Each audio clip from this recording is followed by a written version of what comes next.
Comme s'ils se disent, là, on peut Et en plus, signer. le problème, c'est que du coup, ça va totalement à l'encontre de la directive européenne des cosmétiques. Donc, les cosmétiques sont vraiment testés.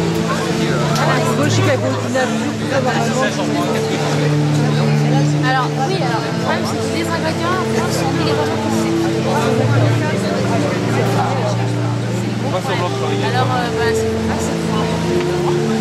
Ou alors, il faut faire moins de cruauté, prendre un produit fini non testé. Et les ingrédients, ça ne va être Vivisection, prison, poison, nous disons non. Vivisection, prison, nous disons non. Vivisection, prison, poison, nous disons non.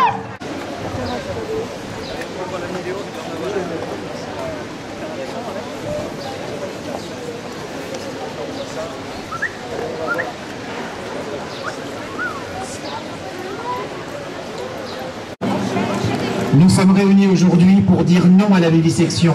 Nous sommes la voix de tous ces animaux qui sont en ce moment même dans des laboratoires de vivisection où ils attendent la mort.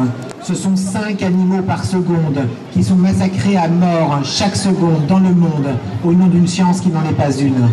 Imaginez, fermez les yeux, peut-être vous avez un chat ou un chien chez vous. Imaginez que je vous prenne votre chien ou votre chat, que je l'enferme dans une petite cage, grande comme du papier A4, que je le bouscule, que je le nourrisse peu, que je l'incise à vif, que je lui ouvre le crâne, que je lui mette une électrode à l'intérieur, que je lui fasse inhaler des produits toxiques, que je lui fasse ingérer des substances chimiques. Et bien voilà ce qu'il se passe. Tous ces animaux dans les labos sont comme vos chats et vos chiens qui sont chez vous, que vous aimez caresser le soir. Ce sont les mêmes chiens, ce sont les mêmes chats, ils sont juste panés du bon côté de la barrière. Chaque seconde dans le monde, on massacre 5 animaux par seconde pour des expériences scientifiques aussi inutiles qu'inefficaces.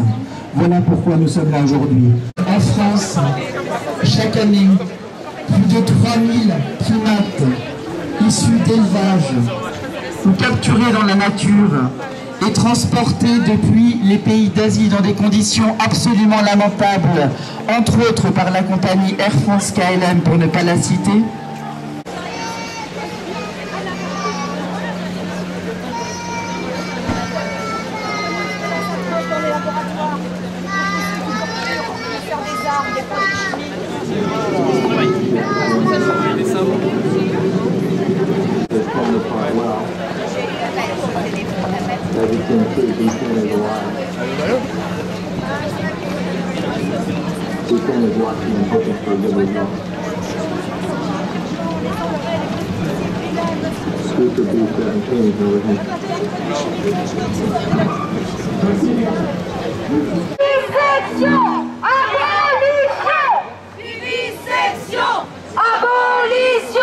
De plus en plus de scientifiques se regroupent en comité scientifique comme Pro-Anima ou Antidote Europe par exemple et dénoncent le fait que l'animal n'est pas un modèle fiable pour l'homme. En testant sur le modèle animal, nous n'arriverons pas à trouver des molécules fiables pour soigner enfin les hommes. La recherche sur animaux n'est pas scientifiquement fiable. Aucune espèce n'est un modèle biologique fiable pour une autre. Les animaux ne sont pas et ne seront jamais des humains de substitution. L'homme n'est pas et ne sera jamais un singe ou un rat. Contre la vivisection, nous disons non. On peut guérir sans faire souffrir. On peut guérir sans faire souffrir. On peut guérir sans faire souffrir. On peut guérir sans faire souffrir. Et quand vous allez dans un hôpital de l'AP-HP, dans n'importe quel hôpital public de Paris, sachez que des animaux sont torturés dans les mêmes locaux que les locaux où vous vous faites soigner. Et ça, c'est financé par vos impôts. Vivisection, prison, poison, nous disons non. Prison.